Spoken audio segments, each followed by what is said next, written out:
അരമനയിൽ നന്നായി സുഖമായി ജീവിക്കുന്ന ബിഷപ്പുമാരുടെ ജീവിതവും ഈ സേവന പ്രവർത്തനത്തിലിറങ്ങുന്ന കന്യാസ്ത്രീകളുടെ ജീവിതം ഒരുപോലെയാണെന്ന് കരുതാൻ പറ്റില്ല. രണ്ടും രണ്ട് തരം ജീവിതമാണ്. അവർക്ക് നിസ്വാർത്ഥമായി അവർ സേവനം അനുഷ്ഠിക്കുകയാണ്. അവർ അനുഭവിക്കുന്ന അവരുടെ അനുഭവം തന്നെയാണ്. ഇങ്ങോട്ട് തിരിച്ചു വന്നിരിക്കുന്ന കന്യാസ്ത്രീകൾക്ക് ഇനി അങ്ങോട്ട് മടങ്ങിപ്പോകാൻ ഭയമാണ്.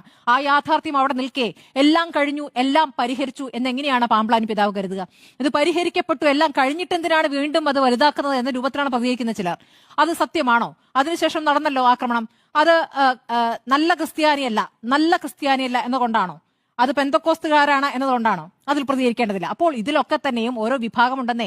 ഇപ്പോൾ ഹിന്ദുക്കളിൽ നായർ തീയർ എന്ന രൂപത്തിൽ കാണുന്നുണ്ടോ എന്ന് സംശയം ചോദിക്കുന്ന പോലെ സഭാ നേതൃത്വവും ഞങ്ങളിൽ എലീറ്റ് ആരാണ്, താഴെക്കിടയിൽ നിൽക്കുന്നവരാരാണ്, ഞങ്ങൾ ആർക്കു വേണ്ടി ശബ്ദിക്കണമെന്നൊക്കെ ഉണ്ട്. അപ്പോൾ ആ ശബ്ദിക്കുമ്പോൾ അവിടെ അടികൊള്ളുന്നവർ അടികൊണ്ടുകൊണ്ടേയിരിക്കും. അതിൽ ഈ പറയുന്ന സിറോ മലബാർ സഭയാണോ നോക്കിയിട്ടല്ല ബജറംഗ് ദൾ അടിക്കുക.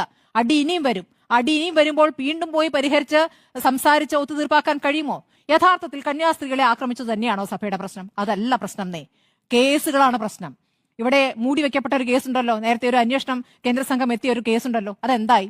ഓർഗനൈസറിൽ വന്ന ലേഖനമുണ്ടല്ലോ, ആ ലേഖനത്തിന് ശേഷം പിന്നീട് അത് പിൻവലിക്കുന്നു. എങ്ങനെ പിൻവലിക്കുന്നു? കേരളത്തിൽ നിന്നും ഇവിടെ ക്രിസ്ത്യൻ വോട്ട് കൂടി കിട്ടിയാലേ കാര്യങ്ങൾ ശരിയാകൂ എന്നുള്ള കാര്യം അവിടെ പറയുമ്പോൾ പിന്നീട് ആ ലേഖനം പിൻവലിക്കുന്നു.